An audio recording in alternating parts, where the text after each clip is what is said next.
This podcast is brought to you by the Albany Public Library main branch and the generosity of listeners like you. What is a podcast? God, Daddy, these people talk as much as you do.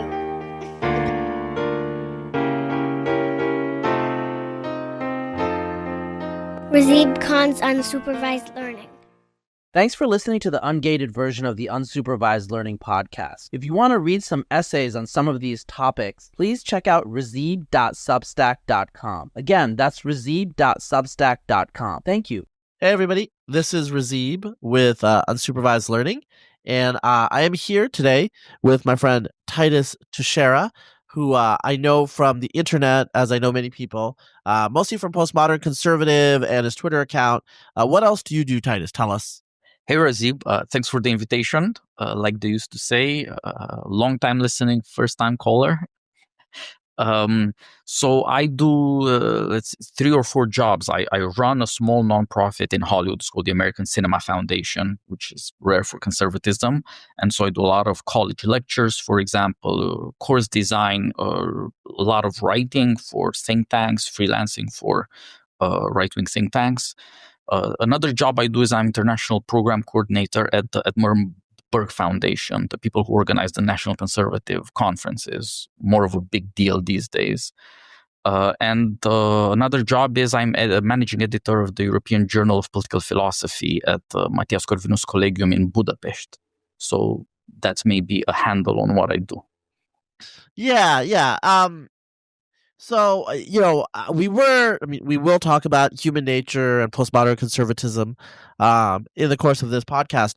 But as I was planning this out, your nation, Romania, which just for the Americans out there, because I do have to spell this out, Romania is north of Bulgaria. It is next to Moldova, and it has Hungary to its west. It's in the southeast corner of Europe. It's in the Balkans. But in the northern part of the Balkans. Okay, so just to situate it, it's where the Danube ends. That's another way you can think about it. Also, for Americans, Transylvania is in Romania. Even Transylvania was traditionally, I think, more Hungarian, but there's a lot of Romanians that live there now too, and it's part of Romania. So, this nation is part of NATO. It is part of the European Union. It is part of Europe by any understanding. But there have been some interesting. I'm gonna use the word interesting, even though it's kind of vapid and contentless, but definitely eye-catching political events as we are recording. And this will be in the rearview mirror probably by the time I post, but that's okay. I want people to know what's going on. I do think it's kind of important because anything that happens in any European nation is kind of important because if they're part of NATO, we as Americans are involved in a military alliance. And another issue is just the European Union as an economic and geopolitical power is relevant in terms of understanding how we're going to relate to China, how we're going to relate to Russia. It's a player, and you guys are part of that. So tell me about what's going on with your presidential candidate, who is an interesting fellow again at that term, and also what happened with your parliament recently with your judiciary's involvement. So it's a strange thing to say that the most interesting thing in politics right now is, for Europe at least, Romania. But there's a lot of drama in France or in Britain or what have you. But it's not this level of constitutional shock. Romania is part of the story of NATO expansion, of the third wave of democracy after '89. We all grew up pro-American. Basically, we all grew up on American pop culture, but also on learning English and going into computer science. If you were serious, that's what you would do. It was the Americanized version of the old German Realschule education. So it was somehow this was the eastern edge, maybe, of American expansion, this sort of democratic transformation of society. And it's worked better and worse, but all in all, it's this story of progress, of joining NATO in the 90s, of joining the EU the following decade, of becoming part of the Aegis Ashore missile shield America's deploying in the East, of hosting American bases, modernizing the military, and of course integrating the economy as well, joining America in the Middle Eastern wars. Romania was up for all that. And then the winter of 24 came. And all of a sudden, we have a full-blown constitutional crisis, which started out of nowhere. 2 weeks back, just at the end of November, the first round of presidential elections, Romanians use a French system, so runoff. 2 rounds of electing the president if he doesn't win outright, which they never do, a majority. And so, there's a lot of coalition building and weird stuff happening in the 2 weeks in between rounds. Not as weird as this. For the first time, this sort of almost Trump-like figure, a guy who's super populist, super into Romania as Trump is into America, who's always criticizing the oligarchs, the elites, the system, who's got elite credentials in education, in public service, in international affairs, but who's a complete unknown. He's never led a party. He's never been an important figure. He was not in the media. The polls didn't pick him up. And so he wasn't invited to debates. And so nobody in the elite world had any idea that this guy existed. But suddenly he wins out the 23% in the first round, kicks out all of these other much more important party leaders, and starts a populist revolution. He's calling for peace in Ukraine, an end to the war. He's calling for the evaluation of Romanian commitments internationally. He's also saying Trump is the greatest. And he seems to have done this largely on TikTok. But also the reaction to him is exactly like, New York Times, the Washington Post talking about Russia collusion, about somehow the election was stolen. It can't be fair that this guy who only went on TikTok won. It must be some kind of crazy thing. And unfortunately, there's no evidence for this. That is, if you look at the statistics for the election, where did he win? Nowhere specifically. It's distributed throughout the country, the vote. It's not the rural vote. It's not the urban vote. It's not Moldova or Transylvania or Wallachia. It's everywhere, kind of normally distributed. It's just a populist candidate. But Romania hasn't had anything like this. And so it was a shock. But then there were legislative elections. This by accident they synchronized, and so populists won a third of the electorate there as well. And now, with a day or before or the elections, or 2 days before the second round of presidential elections, the Constitutional Court simply canceled elections for the foreseeable future. They annulled the elections that have happened. They cancel the elections that have already started happening, since Romanians worldwide have started voting today, Friday, December 6th. And so this has never happened before. It's a complete coup. The court said they'll explain why they're doing this. Nobody explained how they're even able to do this. Where does this authority come from? Nothing like this has ever happened. The Romanian version of the deep state, something like the Joint Chiefs of Staff, also released some classified info saying, okay, there was some kind of collusion, maybe with Chinese accounts on TikTok formed in 2016 that suddenly became active in November 24, that maybe means something. What do they mean? Some kind of Chinese influence op? Nobody believes this stuff, but it was that sort of stuff that was used to justify this kind of ongoing coup. And also, right now, the president, who's supposed to be outgoing, declared that he'll stay president after his term ends until things are settled somehow. Another extra constitutional move that nobody understands.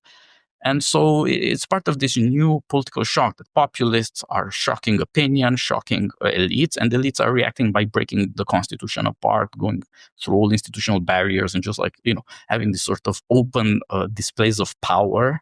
But of course, for a democracy, for a EU NATO state, to cancel an election that has already happened, or rather 2 of them, is unprecedented.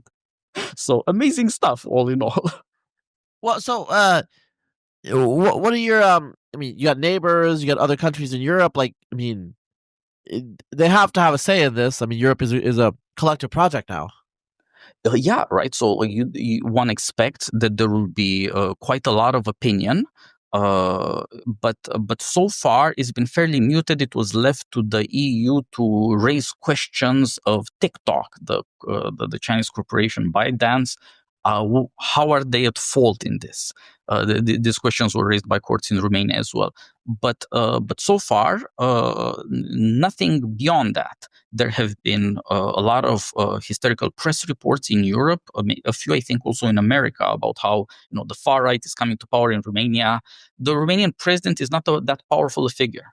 And like, this dude cannot run the legislature, and obviously Just so it's not real. yeah, just to be clear, your presidential system, but that means is it more like you're more like the president is a constitutional monarch type of thing, where it's like the president is the head of state, and then your prime minister runs the government? Is that the situation? The Israel has the same situation. Yeah. So the Romanian president has certain prerogatives, some things in diplomacy, in defense, but they're very limited constitutionally. The country is essentially run by the prime minister through the parliament.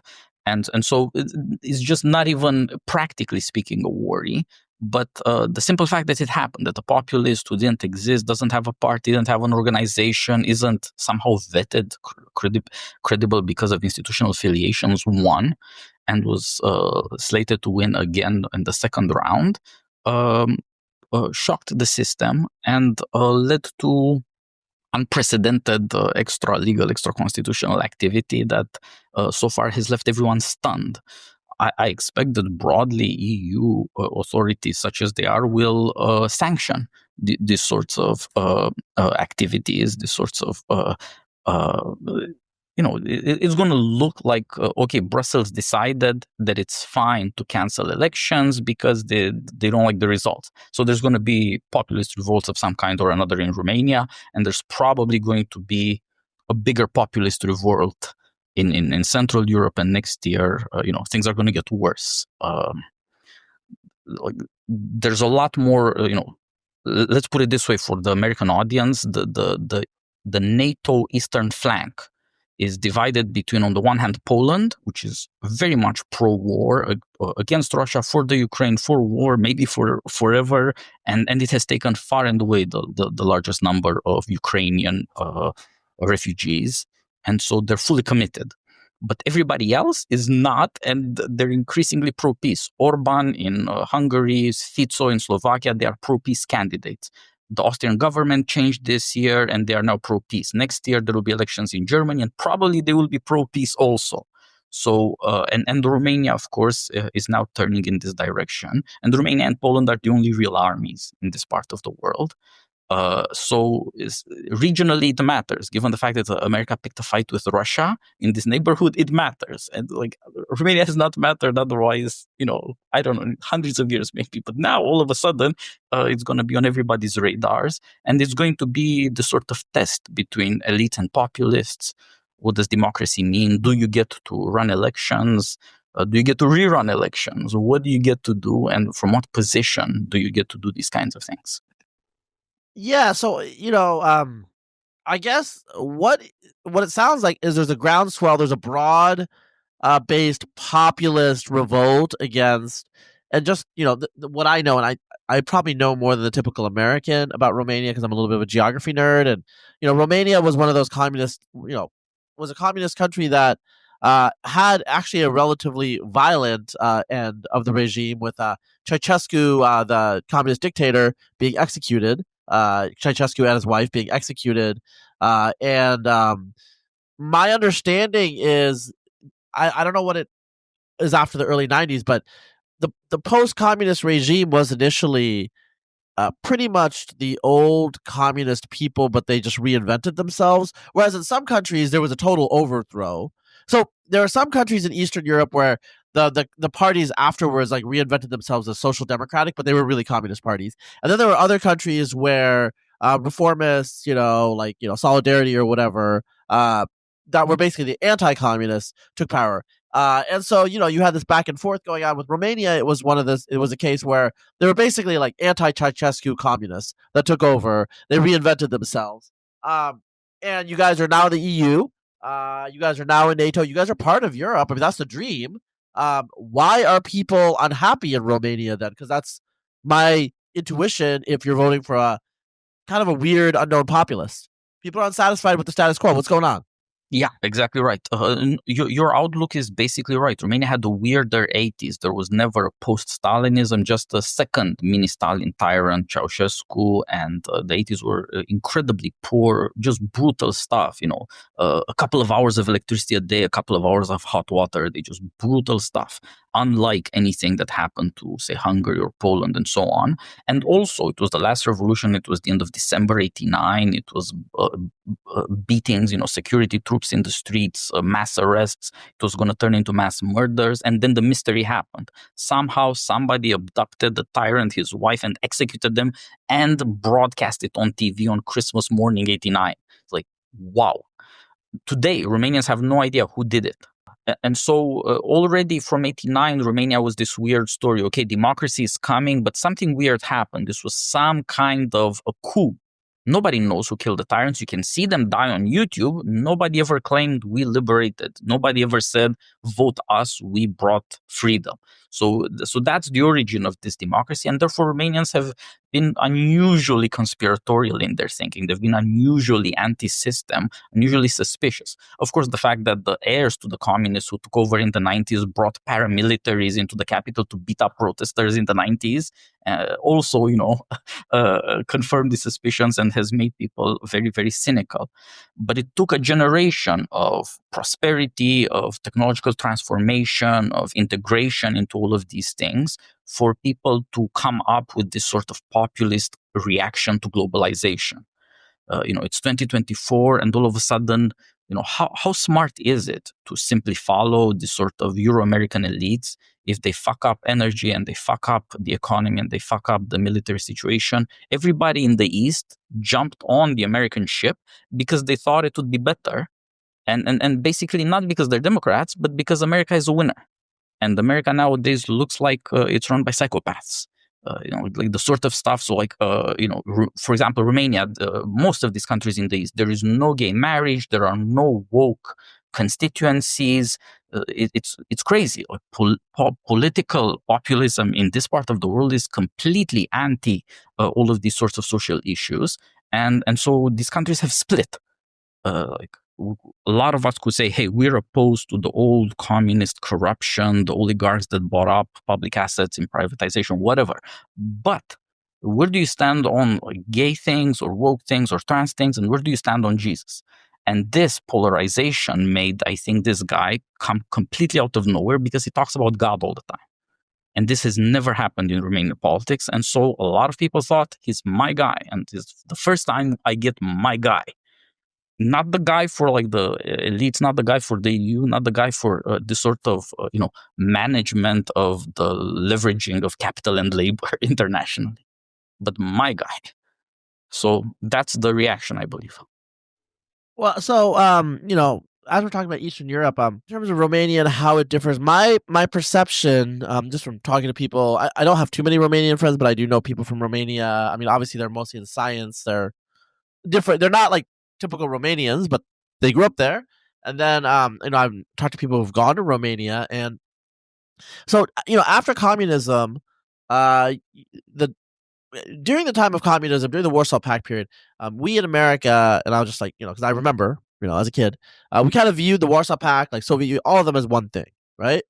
After communism, I think like the different nations kind of expressed their pre-existent cultural orientations again.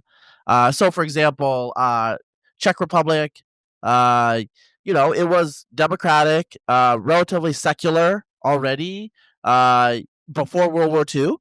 Part of this is like deep roots of the Hussite rebellion, the Moravian Brethren, Catholicism. There was all sorts of things there that made them much more skeptical of institutional religion in that area. And like you see that afterwards, it's still very secular. Whether it's like a right-wing nationalist party or a left-wing party, it doesn't really matter. Religion is just not that big of a thing in this sort of party, or this sort of country. Poland obviously was very Catholic and remains very Catholic, although of the former Eastern Bloc countries, it seems the one that's having the most change, where like a substantial minority is trying to, kind of make to pull in Ireland. That's what I'm going to say, right? Okay, Romania, to me, from everything that I've heard, Okay, so it was communist. It was officially atheist, right? But basically, after the end of official atheism, people were just like, whether they were very religious or not, everyone's basically Orthodox. Obviously, there's some Catholics and some Protestants in Transylvania, but people just went back to like their confessional orientation. Whereas like say in Czech Republic, a lot of people are just not religious; they don't care. So it's like these are like these big differences that are showing up between these quote Eastern Bloc countries, like maybe you want to say Central Europe or Balkans, whatever. Romania is relatively traditional and conservative. I was actually looking at your fertility rate. You have a relatively high fertility rate for you. It's higher than the U.S. now. It's like 1.8, right? It's around Turkey. Turkey and Romania are converging now. And Romania isn't taking in immigrants, partly because it was too poor. Nobody gives a shit about coming here. They're just going to Germany, right? But also Romanians, I don't think, are welcoming of immigrants, and so. But it's this great fertility, the economic success since the 2000s. It's transformed the country to the point that people are making demands. And so, for example, this right-wing populist God guy who just won, he won the diaspora vote. Romanians out there working in Spain or Italy or Germany or France love the guy. And so, people have changed and the technology has changed. So with social media, with TikTok, people can hear their guy and think that they deserve that kind of representation of their beliefs, of their outlook. And so it's also a revolt against the college-educated, multinational working elite. My people. Well, what it reminds me of, I would say by analogy is it kind of reminds me of India, where India was ruled by, basically Congress Party. It's come out of Fabian socialists, right? So they were very, very conversant in Western education, Western educated quite often, cosmopolitan. And then what happened with Hindu nationalism and Hindutva is like basically like a revolt of middle class, just average Indians that were speaking Hindi, not English, that were like devoutly Hindu, not just culturally Hindu, et cetera, et cetera. It was basically the mask fell off, the facade of this, Western liberal elite, and now that's a minority faction, and the populace who are expressing really upper middle class Indian values are now. It sounds like that's what you're describing in Romania, where the national character and identity is actually now starting to express itself through democratic means, and that's freaking people out. Yep, exactly right. Again, the people have risen in their social standing, and so their demands have risen. But also the international turmoil and the fact that Romania had a much worse brain drain than other countries around here because the 80s had been so horrible. When people could run, they ran. It led to this a sort of wounded pride and the desire to reconstitute some kind of Romanian dignity, and therefore to look for the kind of people who sound plausible. And the thing that struck me, hearing this guy talk, this new guy who would have been president, has been couped for the time being, is that he's a lot like people I knew as a boy, teachers or uncles, or maybe sometimes he reminds me of my father. He's an engineer, right? It's like the Enlightenment dream. It's technological progress, but it's also kind of idea of a man who gets things done. But he, he's in pedology and soil science, a PhD in agronomy. But still, that's a big deal. And then he speaks with that sort of manly, intelligent authority, trying to set the world to order in words. And but also he has cultural interest. He'll start ranting on about ancient Athens. It's so you have no idea what he's going to say next. Yeah, it sounds like a character, as we would say in idiomatic English, right? And for Romanians, it's instantly recognizable as, okay, this guy's better off than me, and he's more authoritative, he's a sharp dresser, he's kind of a silvery gray fox kind of handsome guy. He's like a heightened, almost Hollywood version of me. And so I got it. It's incredibly persuasive. It's well, Donald Trump is the poor person's idea of a rich guy. Yeah, and and the weird thing is Donald Trump is so American, right? Like on the one hand, there's hookers, on the other hand, he's a teetotaler. What's more American than that? It's kind of a crazy paradox. Yeah. I mean, I think that's a whole thing. We're not gonna go on to that. Let's move on to, maybe to Yeah. Okay. Actually, there was a second thing that I want to ask you. You live in Romania? No. I've been living in Prague, and now I'm in Budapest. Okay. So, what would keep someone like you in Romania then? I guess you'd have to earn a living. Like I grew up in the elite, and then had this weird sense of almost 19th century, like from the 48 years that you're supposed to prove yourself in education and then do some kind of public service. So I went into political science, thought I'd be doing some kind of staff work, achieve something that's respectable but also distinguished. So I was not part of the brain drain. I only left the country 4 years ago, something like that. Not quite. But so in my case, it was just realizing that I would starve, and I don't enjoy that. So I went where there was work, which everybody who was smarter than me had done, I guess, 15, 20 years before. So Well, I mean, and to be fair, like if you're in Budapest right now, that's not that far. You're not. You're not in Paris. Whatever. You're not in London. You're in the near abroad. My family's from Transylvania. I love this old imperial way of life of Central Europe. Vienna, Bratislava, Prague, Budapest. Yeah. Cities in Transylvania. Well, yeah. Just to be clear for the listeners, like Transylvania was part of Austro-Hungarian Empire, right? So it's, I mean, within Romania, well, it's just like in Ukraine. The western third of Ukraine was kind of Central European, and there was a Roman Catholic minority there and stuff like that. And obviously a lot of Americans don't care anymore about Ukraine, but there was like a 2-month period. And I think people had to like distinguish, like you can divide Ukraine in thirds. There's like the Russian third, there's the Austrian third, and then there's the Ukraine third in the middle. So with Romania, I think was you have Wallachia and Transylvania, and the Transylvania part, they're Germans. I mean, traditionally, they're gone, I think, mostly now. But there were Saxons there, Saxon miners. They brought Lutheranism. And then, obviously, there were Hungarians there. It was also, like, the center of European Unitarianism. You had a Unitarian king.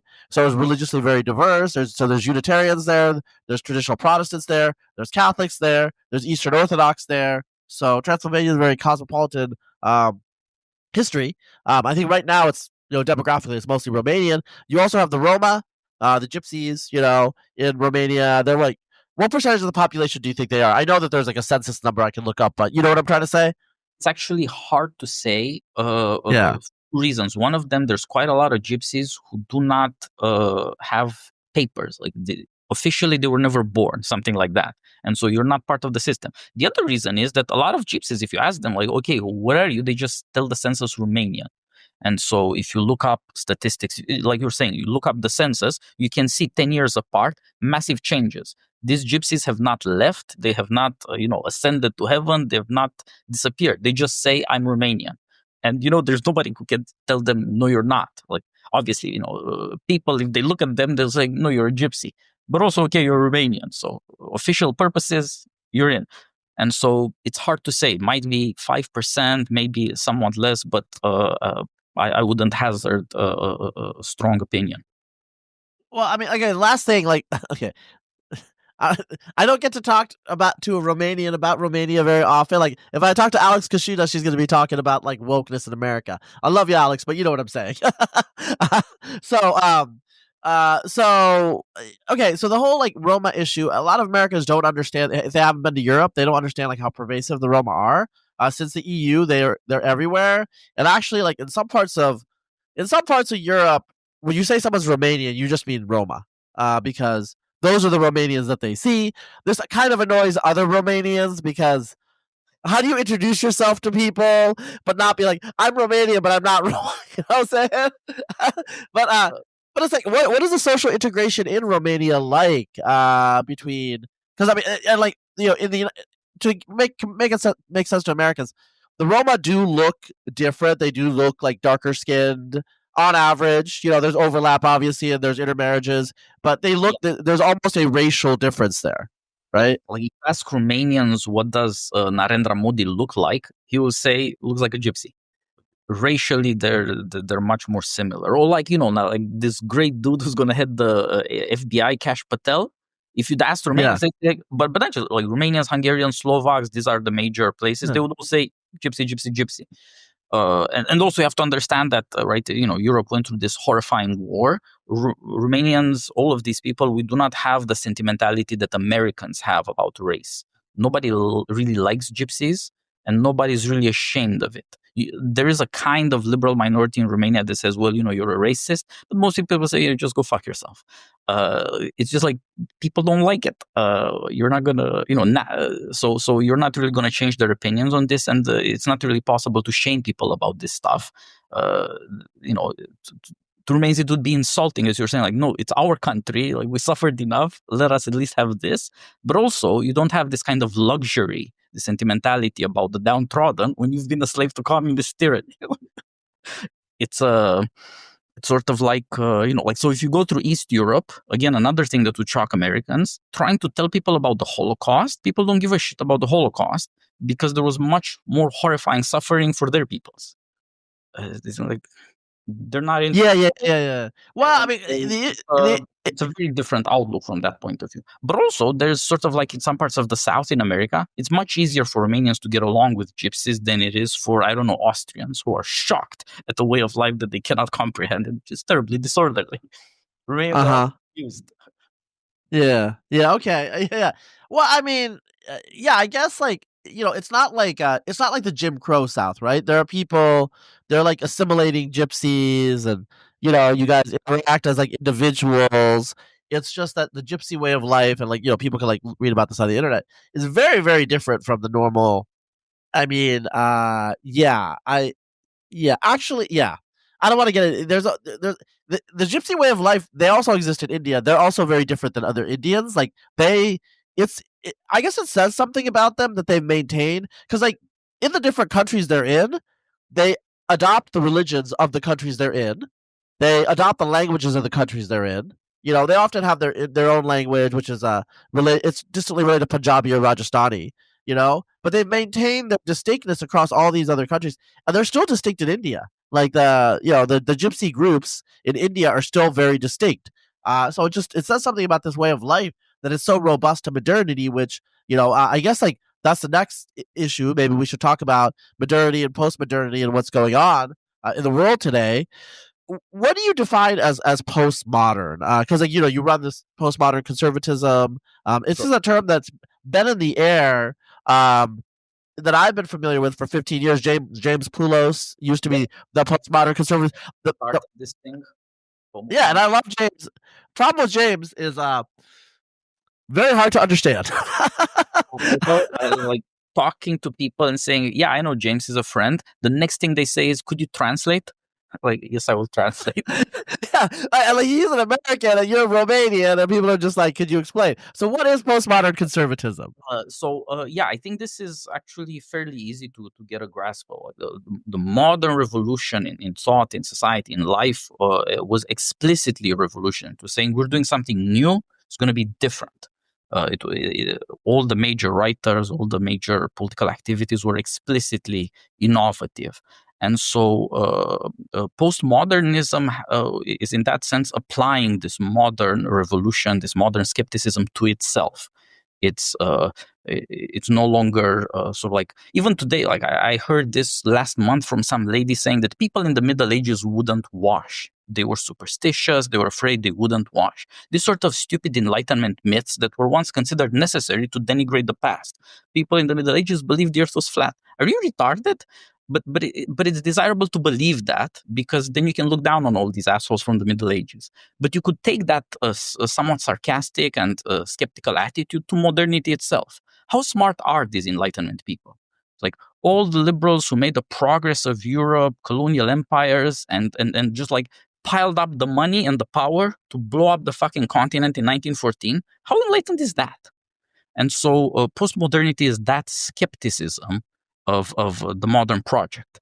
We call it postmodern conservatism because our basic attitude is you have to look for the good in modernity as well as the bad. You shouldn't get hysterical about this stuff, and try as conservative to find and recover the good things in antiquity. It's often the case that, as you were saying, like you can, think about the gypsy people. There's a lot to object to, but there are also certain things to enjoy or even to admire. And then their robustness in face of depersonalized institutional politics, bureaucracy, essentially. I mean, like I know quite a lot of intellectual, educated people in Romania who listen to gypsy music and have a kind of gypsy affectation, and I believe that's the reason. It's sort of like the last form of romanticism, a little like I don't know, wasps in 1920 in Manhattan slumming it in Harlem, you know. And then there's a feeling there that these people have something that we don't, and maybe we need.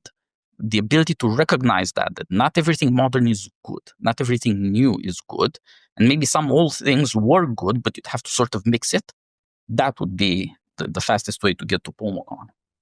And how would you relate the postmodern conservative viewpoint and how it, postmodernism as a term is kind of like it's kind of a sloppy term. Just people use it, to kind of, it's a term of denigration quite often. So, like they'll use it for like deconstructionist, for example. And that's like, okay, that's not really a good fit. But how would you differentiate it from postmodernists who are more on the, let's say, cultural progressive left side?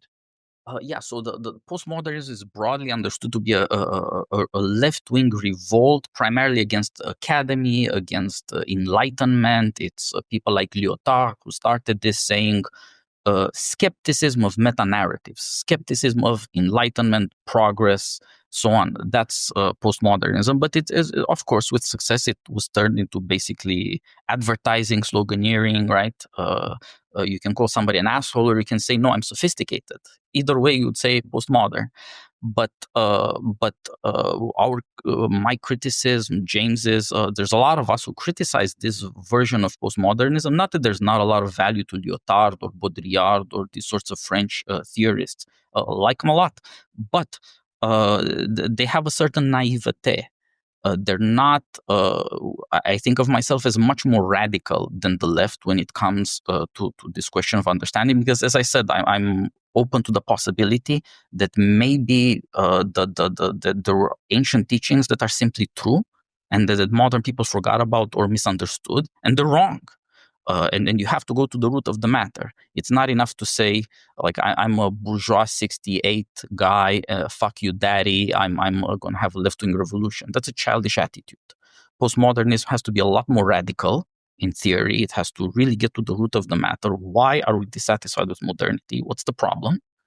And on the other hand, also practically grow up enough to accept that we will have to do a lot of work to save institutions that they're not perfect, and they're not going to achieve some historic transformation. They're not going to achieve whatever deluded people used to hope from, sort of like asking, okay, you want your kids to go to university, maybe a prestigious university, but what do you think they're really going to turn into? Once they go through that magic portal to the future, maybe the Ivy League, what do you think you get out of that? What do you think they'll become? Maybe you should be a little more reasonable with those expectations and be a little more worried about some of the drama. Yeah, I mean, one thing, postmodern conservatism, I do think that one of the ways that I think about it, the postmodern right, is what you're saying in terms of ancient wisdom. There's a certain conceit, a smug superiority of Enlightenment positivism, is what I'll say. This isn't. It's not all new atheism. New atheism isn't all it is, but I would say new atheism definitely comes out of this. New atheism is like, look, we understand what's right and what's wrong. We don't need God. We understand the universe, science, all this stuff. So I think that would be one way. I mean, there are people on the right though. Also, there's certain type of libertarianism, free marketeers, who I think would be, they're not postmodern. They're modernist. They go to church on Sunday. They'll say that Jesus Christ is their Lord and Savior, but the other 5 days they're going to be working their butt off in the market, maximizing utility. And on Saturday, they will be, on their boat, So this is a modernist conservative, right? Am I characterizing kind of like the style here, right? Yeah, like, right, it's a very, the difference in that sense, you would say, between the most easy sociological and psychological way to figure it, I believe, is that all of us who are somehow postmodernists from the left or from the right, whatever our commitments, we're deeply skeptical that the bourgeois way of life is enough. The bourgeois way of life, this sort of like, you work your 9 to 5, you get a kind of status at your job, like you're going to get some hobbies, and what, like, you're going to start shopping for experiences, you're going to go to fucking Burning Man. What is this? It's ridiculous. You are a joke of a human being. You've never figured anything that matters. In a way, it's more respectable to be like, I don't know, the 50s dad from the sitcoms than to be this sort of creature who tries to, as the left says, commodify experience. But I think it would be more honest and less naive than the leftists are to say that these people are basically desperate. There's a desperation that howls in them, as Solzhenitsyn told the people at Harvard almost 50 years ago. There's something desperate howling behind this sort of elite consumerism. Yeah, that's a fascinating point. So, we have interacted and messaged, and and I've known about you for a while, actually. Obviously, the stuff that I do, um, so I mean, like, the stuff that I celebrate is actually quite modern in terms of, I mean, I'm just saying, like, it's like, compared to where we were 15 years ago with like a lot of the work in paleogenomics, it's like we are like gods, right? In terms of the knowledge, and the certainty that I can bring to these sorts of questions. So, for example, you're in Hungary right now. Okay, one of the interesting things I do have to say is, in most cases, when I write something that might be like a little counter narrative or against expectation, a lot of people are like, "Oh, people are going to get very mad at you." I've actually found, like, almost invariably people actually don't get mad. They just try to figure out how it works with this. So I wrote about Hungary, which I think like people were like, actually a lot of people were like, "Oh, they're going to get mad," because I basically said there's only very minimal genetic continuity between the Hungarians of Saint Stephen, the Magyar ruling class, the conquest class, and modern Hungarians. A lot of it just has to do with the fact that those Ugric Hungarians were concentrated in militarized elites, and both the Mongols and the Turks just decimated them. Right, so the Hungarian nobility was actually replaced from Transylvania, Germany, Poland. This is well known.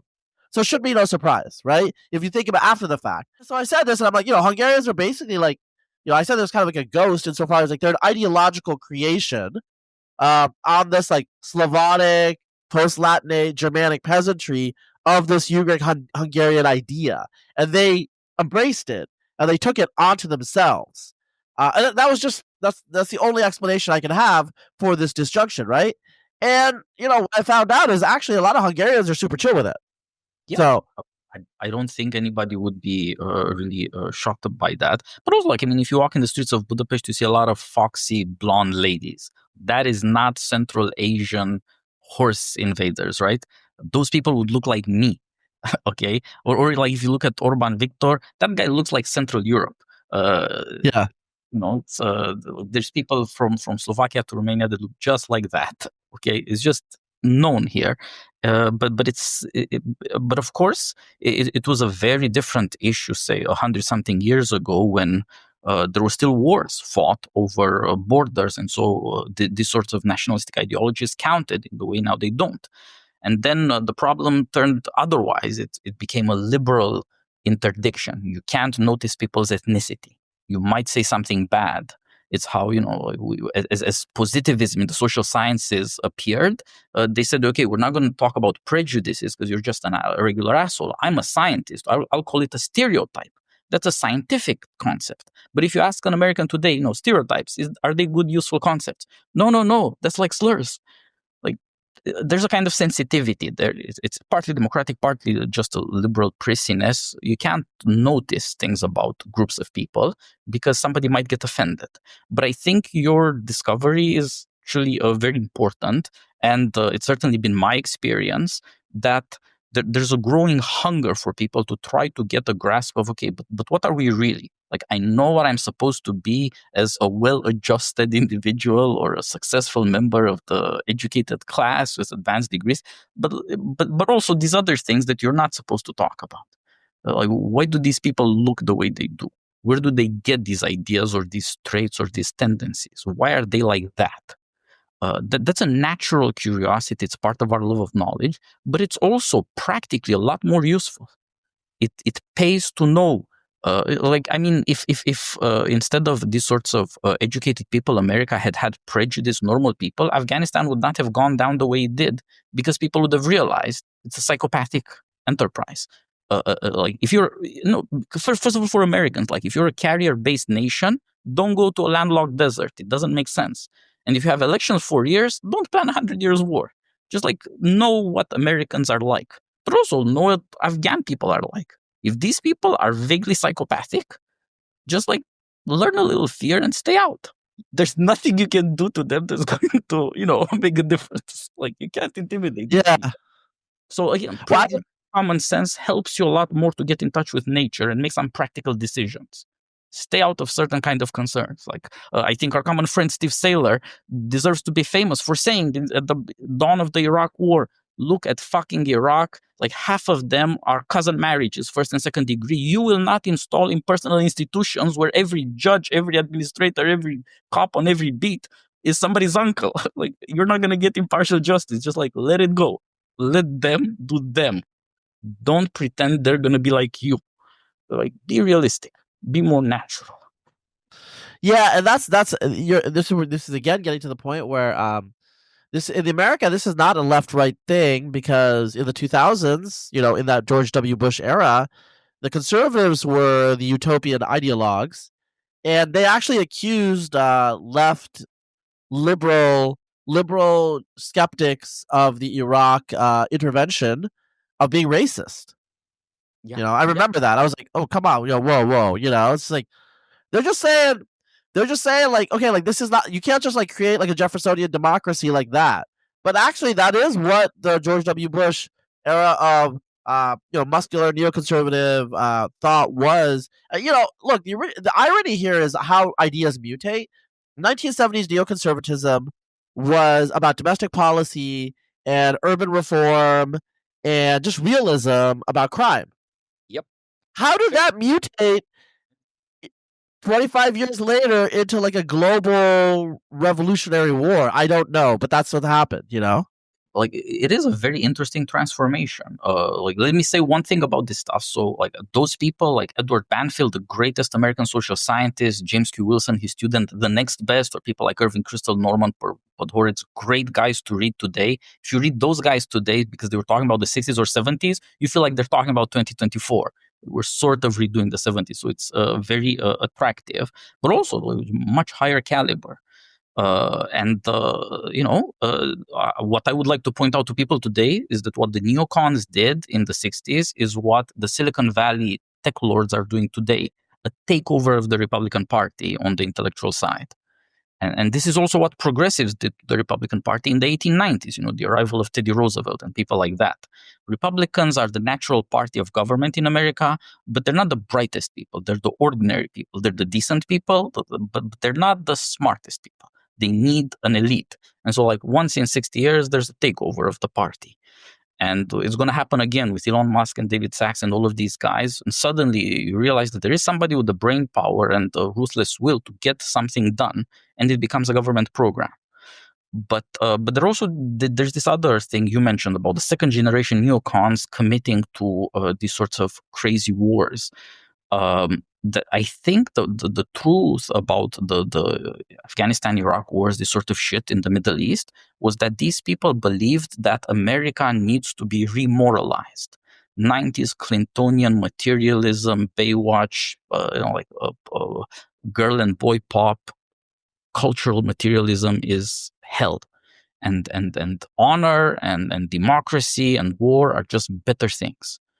And so they committed the country to proving a point that Americans will suffer and sacrifice for something, and that they will get to, go USA, USA, plant the flag in the desert. And So there was an intellectual moral case, a passion in these people that sort of puts them in a bigger American tradition. But that is the tradition of liberalism. I'm a political science guy, grew up, I guess, like you, reading history, reading a lot of this sort of stuff. And so when, I was a kid when I was like 15, when 16, I guess, when the war started. But by the second inaugural of Bush in 2005, I was an adult. And when I read that thing, I immediately thought, this guy sounds like Woodrow fucking Wilson. And if you compare his second inaugural to the war message to Congress from 1917, it's the exact same ideology.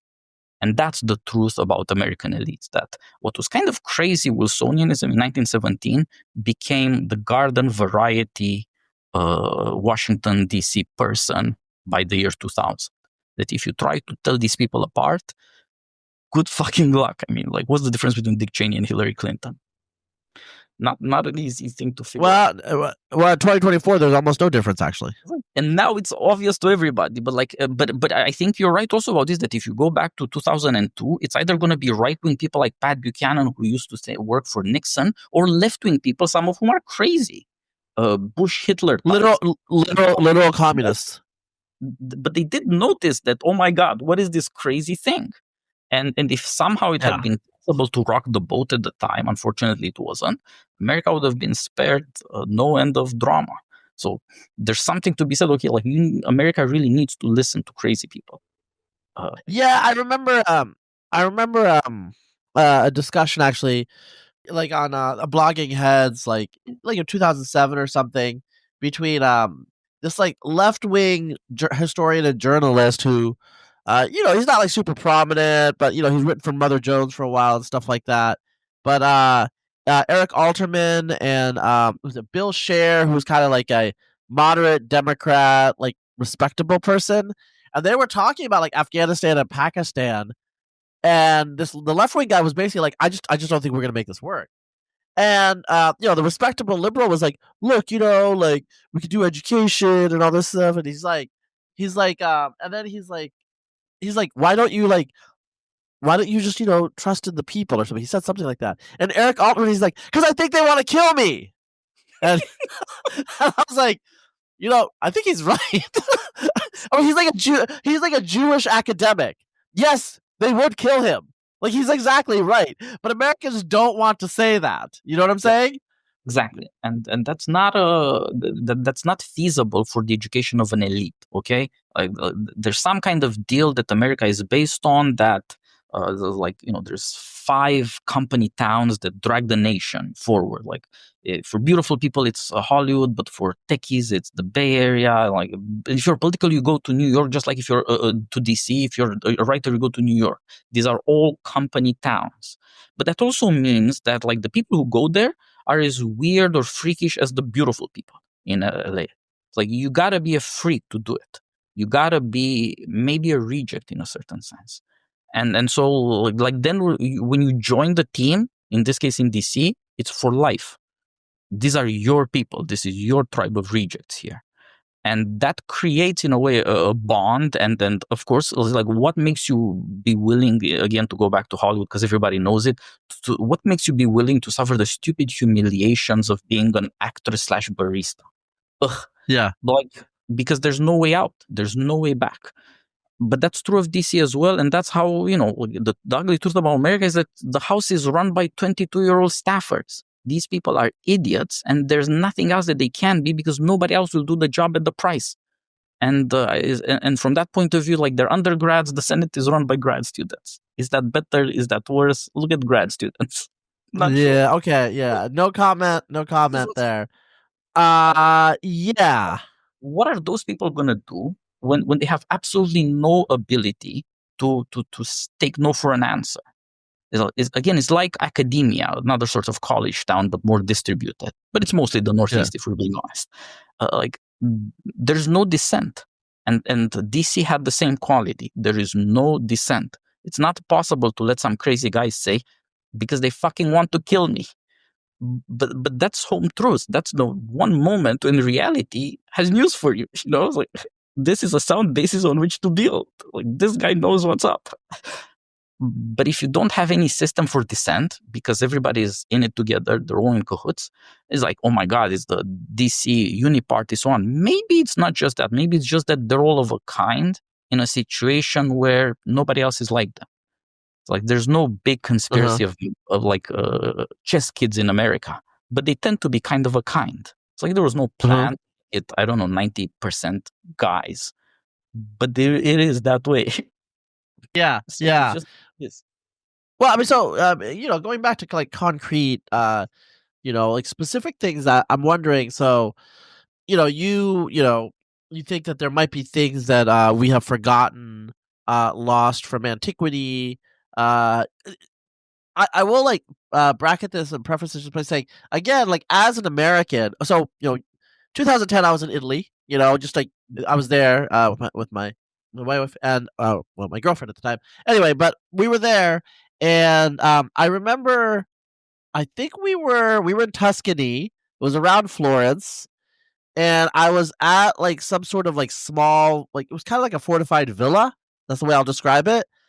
And there was a museum in the villa, and it was like artwork and stuff like that, a lot of Renaissance stuff. And then in the corner outside, there was kind of a hallway with an over. Anyway, there was like outside, like kind of like a portico or whatever, and there was like a bunch of statues. And I walked over, and I'm like, these look really old. And there was a note that said, like in Italian, it says excess Etruscan statues. And like, as an American, I'm just like, what the? Like, these are 2,500-year-old statues, and they're just like piling them up because they don't have anywhere to put them. And I'm just like in America, like something that's like 400 years old is like, or a building that's like 350 years old is old. So, we don't have the same sense of history. So, there's this idea of being Whiggish. In America, we don't need to be inculcated into being Whiggish. We just are born Whiggish. Like our country is Whiggish. We progress, we advance, and so this idea that there could be a regression, I understood it intellectually as a kid because I read about the Dark Ages and all these things. Only when I started digging deeper and reading about details, I was like, oh, this is real. Like the Bronze Age Greeks forgot who they were. They thought their ancestors were Cyclops, or like during the Dark Ages. Dark Ages is a real thing. I know that they're revisionists saying, oh, they weren't really dark. And I'm like, oh, they were dark. They lost a lot of things from antiquity. They rediscovered most of them. Although there are certain things they're still trying to figure out ancient Roman cement, which I think they're close to, but we're still trying to figure it out. Yeah. So what do you think that we have? And we're saying we think that maybe it's the ashes from Vesuvius explosions that was the secret sauce for their cement. And you also say, like, dude, we're pouring out, nobody knows this, but like everybody kind of knows this, that it must be millions of tons of cement every year. Shouldn't we be better at it by now?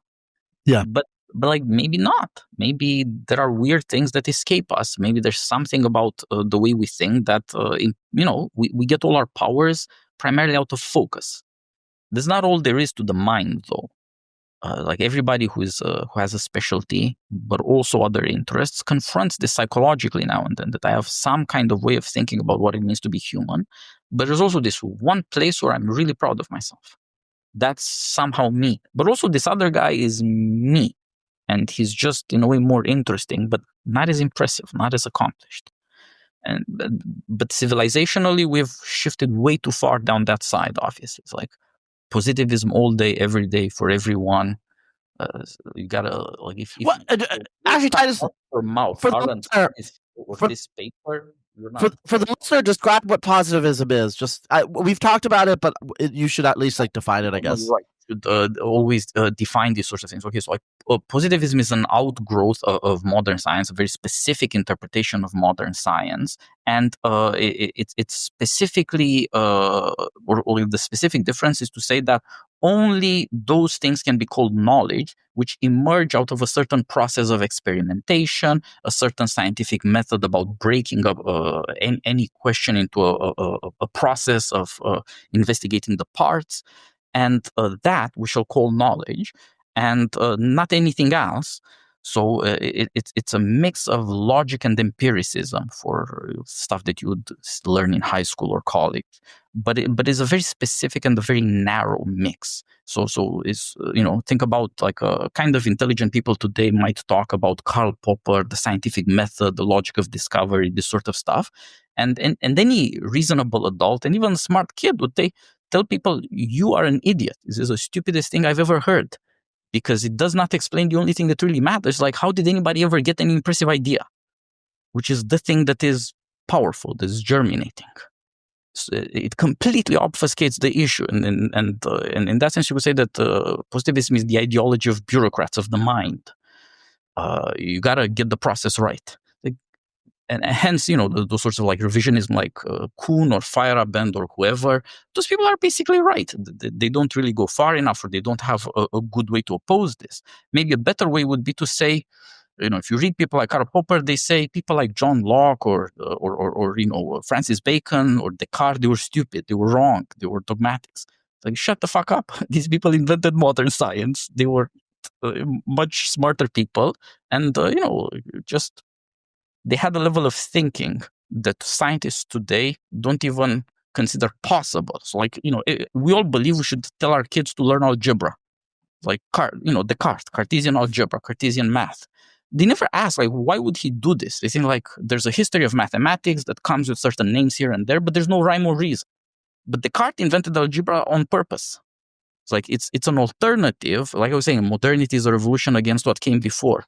Descartes was a revolutionary, and up until 1800, everybody knew it. Like, it's in the encyclopedia. D'Alembert talks about it. Like, we are conspirators, and he is our chief, because he was telling people, you're forgetting where we came from. You're forgetting the masters. And so, like, Descartes invented algebra as an alternative to Euclidean geometry. He did not like what Euclidean geometry did to the mind. It makes it too easy to say, I have seen the truth and understood the truth. Like, when you say, oh, I see, it's like your imagination and your perceptions are too closely connected when you say this is the truth. And so you should completely rupture that. It's like necessary for a modern person to always have that rupture. It's like saying, okay, you say the sun is rising, but actually it's completely upside down. It's the earth that's rising. And so, like, you always have to shift your persuasion, have the Bewusstseinsmodifikation, the modification of consciousness that Husserl talks about in phenomenology. And so, like, that, if you do that, you end up with positivism. You end up like the children of Descartes disown their father. The children of Bacon disown their father. The problem with those people is that if you're not able to understand your own origins, you're not really going to progress far. Yeah, one thing I will say, like what you're describing there, is kind of like the contingency, the progressiveness, the natural Whiggishness of modern science. And I will say, I'm obviously a scientific person. I love science. I will say the problem that scientists sometimes have when you talk to them is they think that all domains of cognition, of thought, of scholarship are reducible to the methods of science. So think about literature. There are people who try to do this, and it just never really works. And right now, literature is kind of been consumed by an orgy of critique. And nobody really, honestly, nobody really cares about literature, so they have to like hook it into queer theory or whatever. So it shows you the end of this.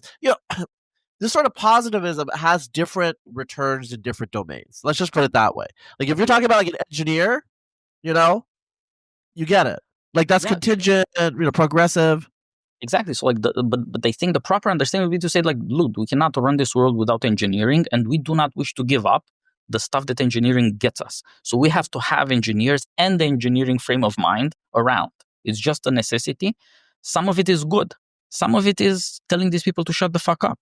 You are not the boss of everyone. But obviously this has become progressively more difficult. And so, modern philosophy used to be in charge of the show. Right? Like, it was the case of Descartes, it was the case of Bacon, or so on and so forth.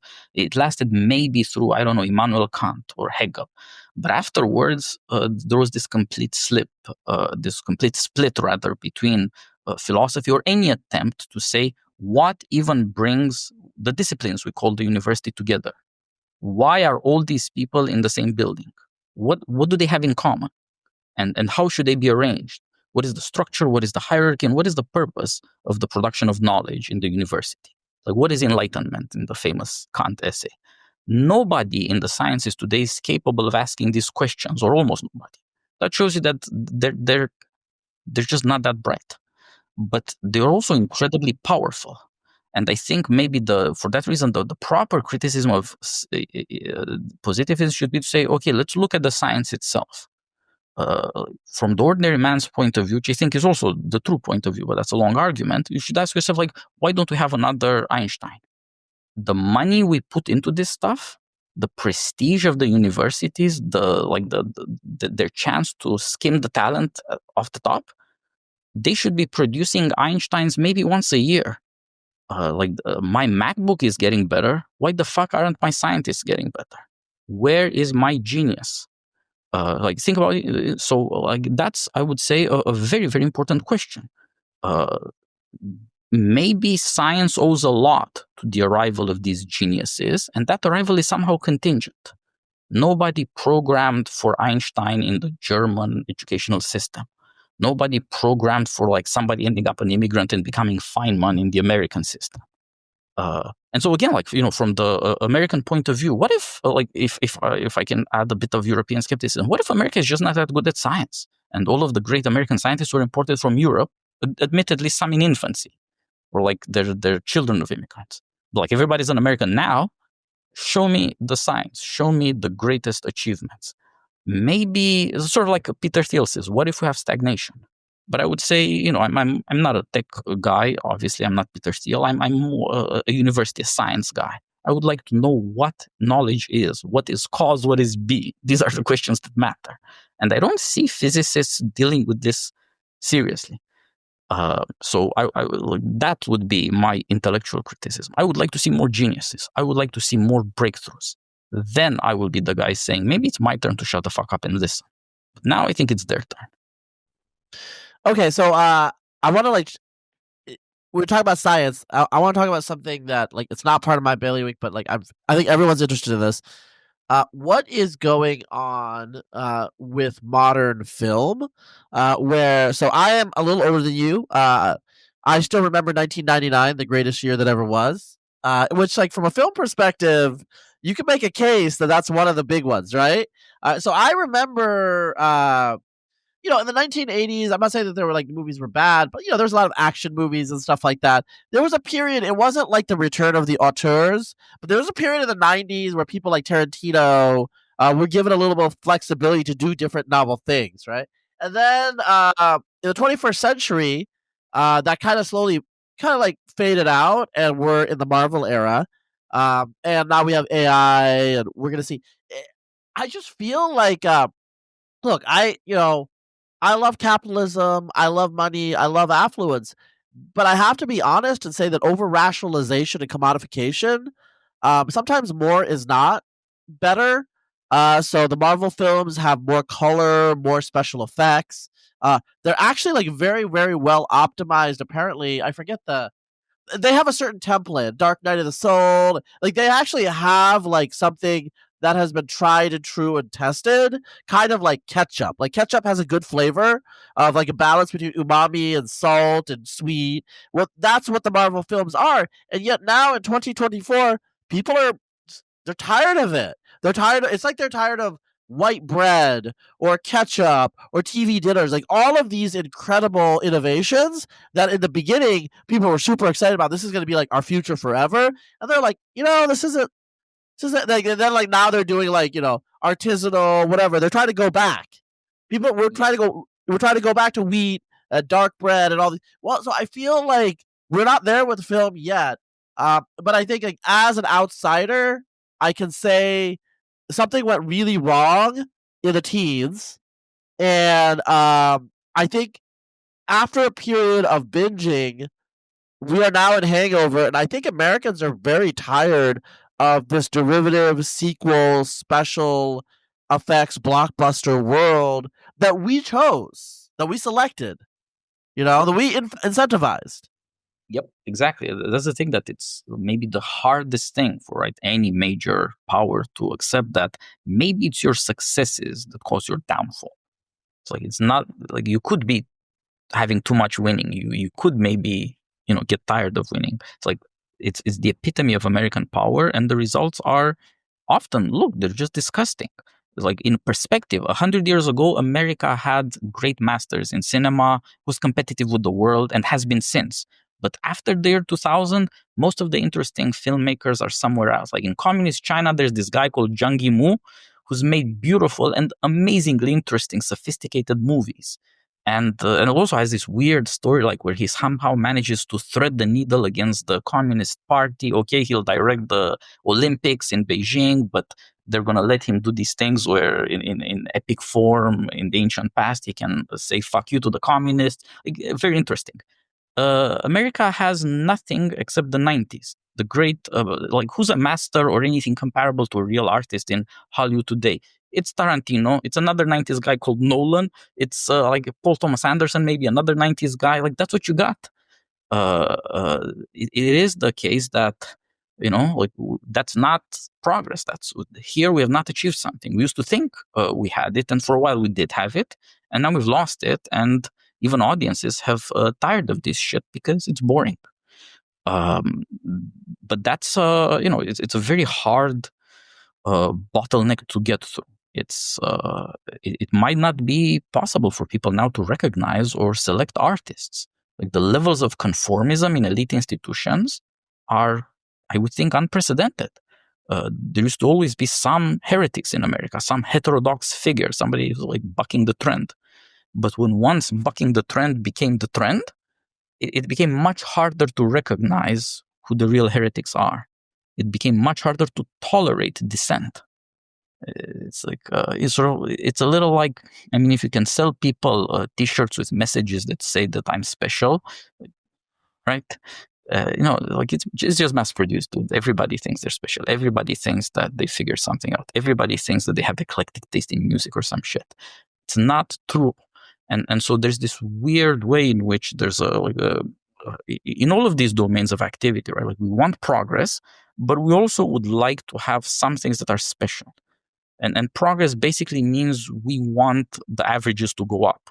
I want people to live longer. I want fewer babies to die. I want women to not have to work too hard, like all of these sorts of household chores.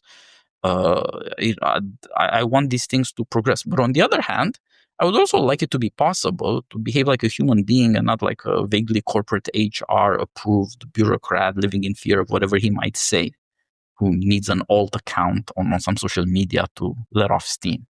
Like, again, it's like this sort of image is like the Matrix. It's maybe the least. It's the Matrix. It's the mater. It's the mother. It's the fucking nanny state. It's this weird feminization of culture. Like you can't suffocate people. Or 99 is also Fight Club. Is also Office Space. There was a lot of anxiety about, are we being controlled to the point where you can't be human? And then in the typical case of the story, like what the stories have in mind is also like, can you be a man? And nowadays you couldn't make that movie for the same reason you can't say the word man in public. It's like kind of déclassé. Yeah. I mean, do you think like over optimization is part of the issue, where it's like, people want these things, and so what can you over optimize for? It's going to be mediocrity. It's like, what can you institutionalize? Institutions, you could say, are political technologies. Like, what can you institutionalize? What can you render technologically? Well, it's going to be mediocrity. Sort of like, like, do you love your iPhone or do you love Steve Jobs? Because Steve Jobs is one guy and the iPhone is just like a billion things iterated. And then we love both. We would somehow want both. Like, do you want, do you want these spaceships? Like, do you want Elon's SpaceX to be launching every 50 hours? Or like, do you want Elon because he's unique? Like, wow, this dude seems like he's winning too much. Like he's doing too many things, right? Like people say, Elon Musk, how many hours in the day? Okay, like how can this guy be doing so many things and then be playing Diablo also? It's like, fuck you, it's too much. But we love that. He's unique. He's not like a rocket every 50 hours. He's not like an iPhone in every pocket, iterated, mediocre, endlessly repeated, endlessly the same, finally boring. Like, we want that uniqueness. We want these kinds of activities to allow human beings to show, oh, look what human beings can achieve. There's that desire in us. And I think it's been beaten and bruised recently. It's like you can't dissent. If you can't have another opinion, you can't go down this other path. And so it's like I was saying that, like the neocons in the 60s saying to the liberals, like at the moment of the great societies, they're saying you are out of your fucking mind. You're not going to achieve progress here. All of your transformations of society are going to A, bankrupt you, and B, cause social crisis. But so today with these technolords, they're the only people who are man enough to say, fuck you, you're wrong, shut up, I'm doing it, you're not doing it, I will be running these things and I will stake everything on it.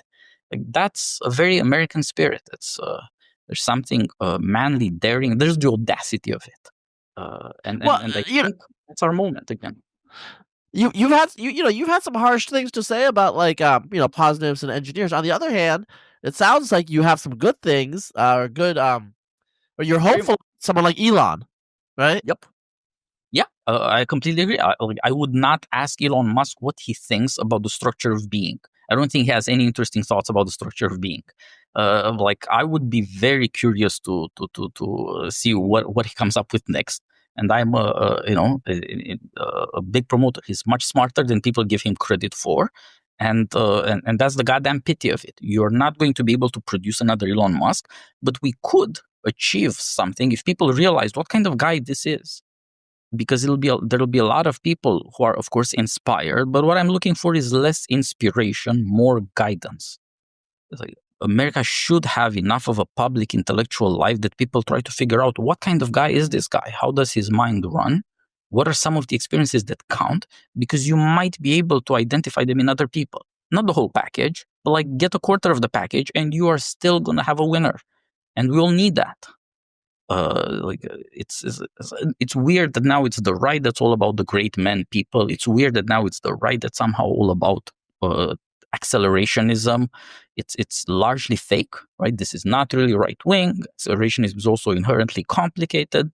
But for now, the fact that this is even being considered, I think, is suggestive that there's a deep desire to break out of institutional deadlock, out of conformism, and there's an increasing tendency to say the problem is feminization, the problem is nagging, the problem is people not letting anybody have his way.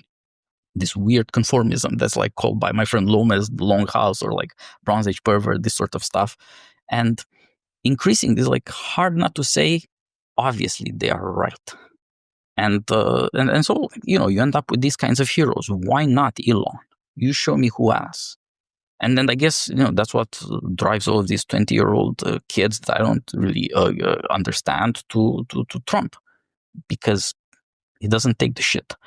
And I think if you retrieve some of that, you'll understand something about the character of human endeavor that has been hidden. Human endeavor is not you passing through a million little, steps of conformism, succeeding at every level a little more. Sort of grad school, you got to take your GREs, you got to be really at the top of that pyramid. Don't bother to show up at an elite school if you're not at the 19th percentile. But shouldn't we have a system where you don't need that? Why fuck with 98% of people just so I look a little better than them? What is that? It's stupid. But it also gives people the arrogant idea that, well, you have these scores, you have achieved this much up the pyramid, this is success. No, it's not. The people who built America had success. The people who made war and peace and technology and so on, those people had success. The artists of America had success. Assholes in Hollywood now did not build it, and they're not able to run it. It's very important for people to realize that there's a difference between normal times and we all get along institutionally for the same reason. We all kind of agree on which side of the street we walk on, and okay, it works. But then what happens when it breaks down? You realize you need a different kind of success, a different kind of achievement. So I don't think it's an accident from that point of view that it's only vaguely techie people who don't think about American society, who are audacious enough to do something about it. I don't think it's an accident that that's the only place where people talk about founding something. Not being the umpteenth mediocrity, driving the fucking thing into the ground. Founding it. Yeah. Yeah, one thing I will say, and you've alluded to this, I think people like Elon, these builders, they are opposed to the deep alliance between the women and the bureaucrats. That's the way I'm going to say it. And what the women and the bureaucrats, and I'm not saying like women as just to like I'm not saying women as like all women, obviously, but like this is like, don't take me literally, take me seriously. It's like these two groups, they will ask why, and Elon will say why not. And I think that's like getting at something deep. It's like they're like, this is crazy. Why are you doing this? Well, I'm doing it because it is crazy, And I think we've lost that in our culture in terms of valorizing that. And I think he's bringing it back. And you know what?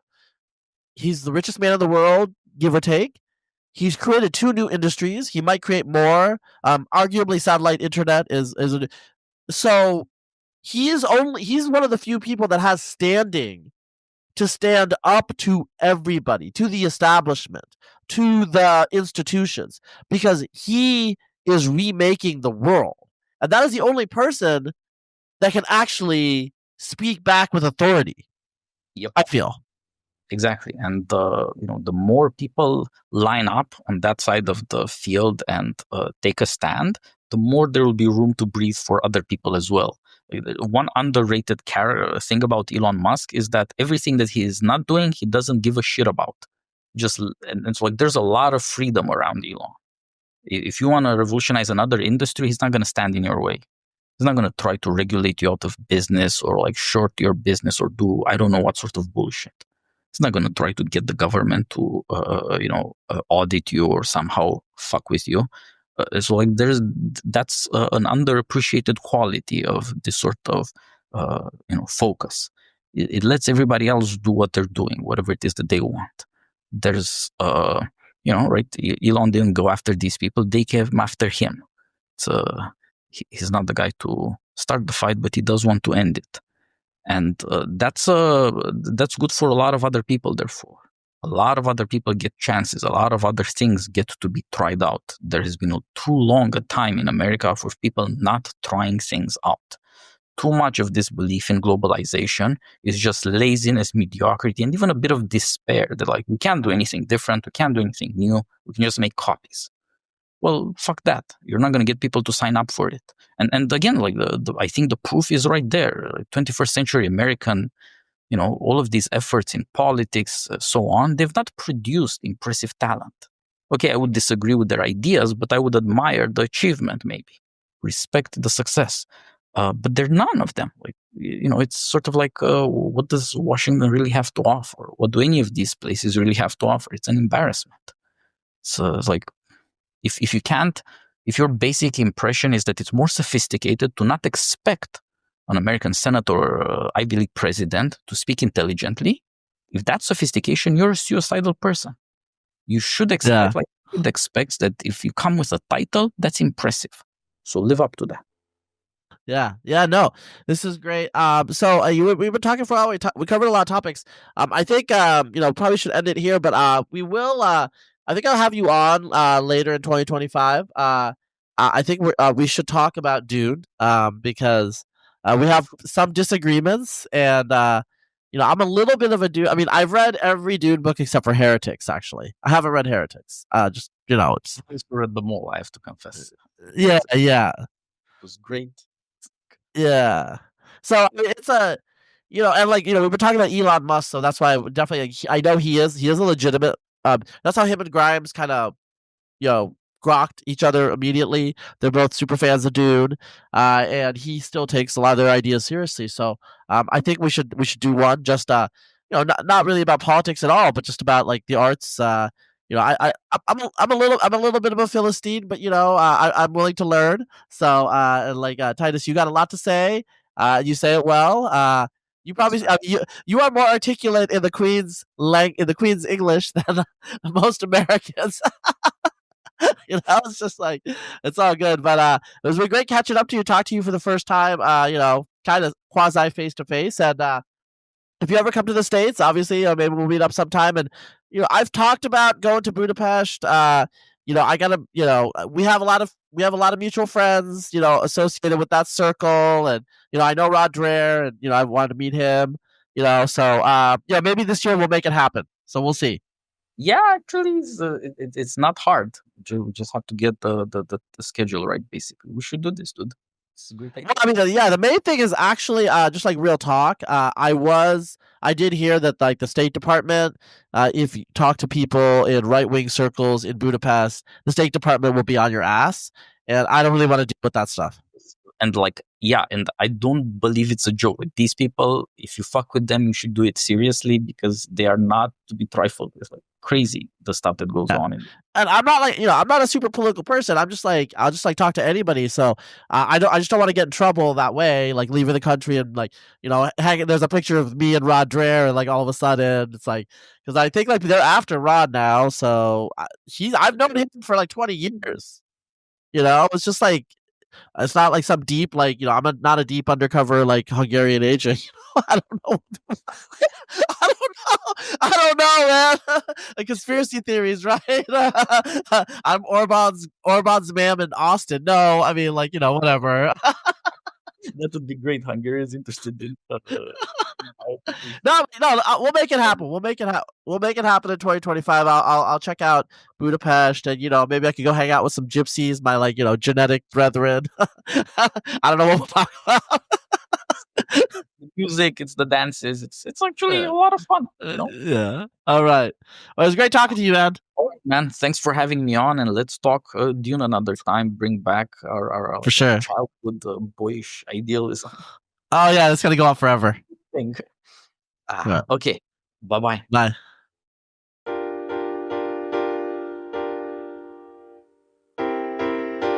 This podcast for kids